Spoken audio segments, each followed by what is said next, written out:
Hello everyone, for Fantasy Aid, I'm Andrew here, and I wanted to take a preliminary look at the closer situations for every team.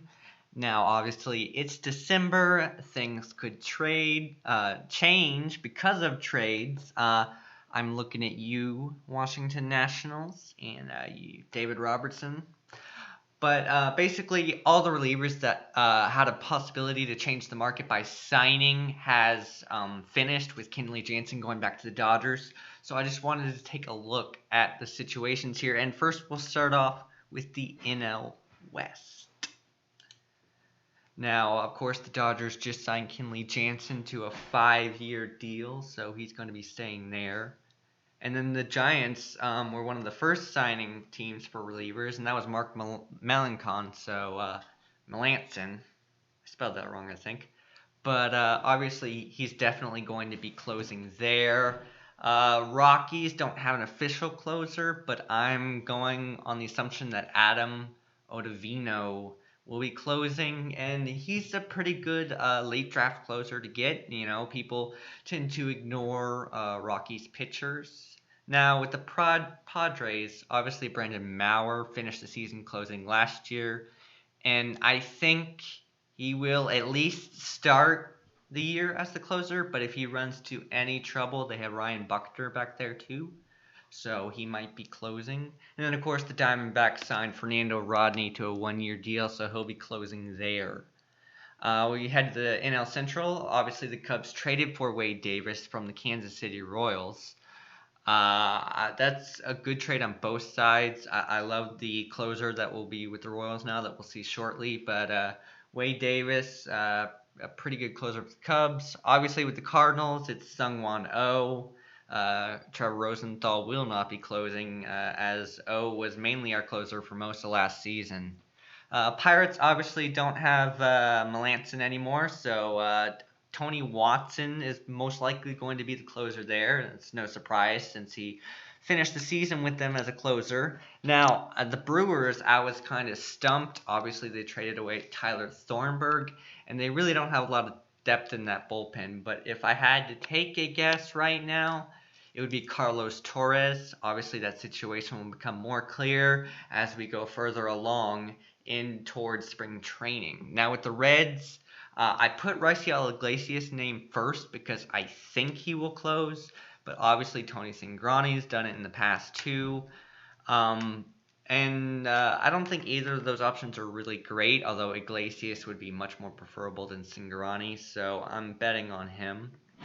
Then over in the NL East, we got Jeurys Familia for the Mets. No-brainer there. And then, of course, with the Nationals, they didn't sign any closer, and as of this video, they haven't traded for anybody yet, which I think would make the clear candidate of Sean Kelly closing. Obviously, Kelly filled in when their closer got injured last season, and looking at their bullpen, they really don't have any depth. So as of now, I'm going with Sean Kelly as the Nationals closer. Marlins obviously didn't sign Jansen, even though we're going after him, so AJ Ramos should be in that closing position. But what that tells me is I don't think they're confident in Ramos, or they might want to trade him, because if they're going for Jansen, that's signaling they're not happy with Ramos as closer.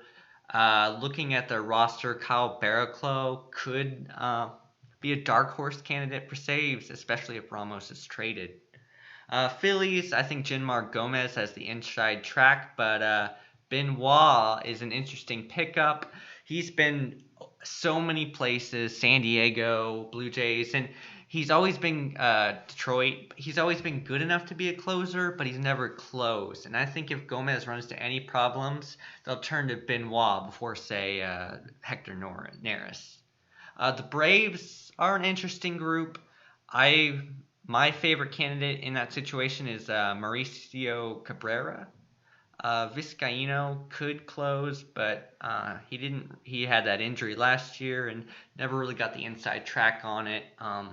Jim Johnson's another option, obviously not exciting option. Cabrera is a great sleeper for if you need saves late in the draft. You saw that if you watched the first draft of the season where James Cubby Knoll picked him.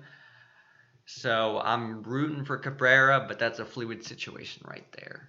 In the AL West, we got Sam Dyson with the Rangers. No surprise there. Ken Giles with the Astros. I think he easily closes over Luke Gregerson. Angels Cam Bedrosian. He did an amazing job before getting injured last year. But as all reports now that the injury shouldn't affect him going into this year, and he should be ready to go. Edwin Diaz is another great sleeping closer. He was dynamite for the Mariners last year, so look for him in the draft. Great strikeout potential. Athletics, it's kind of a fluid situation. I think Madsen probably wins it, but Doolittle's in the mix there too. Then in the Central, we got the Indians, and they're really complicated. You know, you got the Miller Allen combo, and we never really saw who won out over the other in the playoffs or in the into the regular season. I want to say Andrew Miller, but most likely they're going to end up splitting time. I think Miller will get more saves, but that's it's a tough situation fantasy wise for people. Obviously, K Rod at the Tigers, Twins bullpen. Glenn Perkins is coming in off an injury. He might not be ready for spring training, and that's why I think Kinsler will take the job at least early on. White Sox, obviously they have David Robertson. The big question is, are they going to trade him? And if they do, I think Nate Jones will be the closer if Robertson is traded to, say, the Nationals. And like I mentioned earlier about the Wade Davis trade, it gives Kelvin Herrera the chance to close with the Royals. Soria could be in the mix, but Herrera is obviously the big favorite there. And then AL East is stacked at closing. I mean, you have three of the best closers here. Obviously, Craig Kimbrell with the Red Sox. The Yankees signed Chapman. Blue Jays got Osuna. Orioles got the best closer last year in Zach Britton.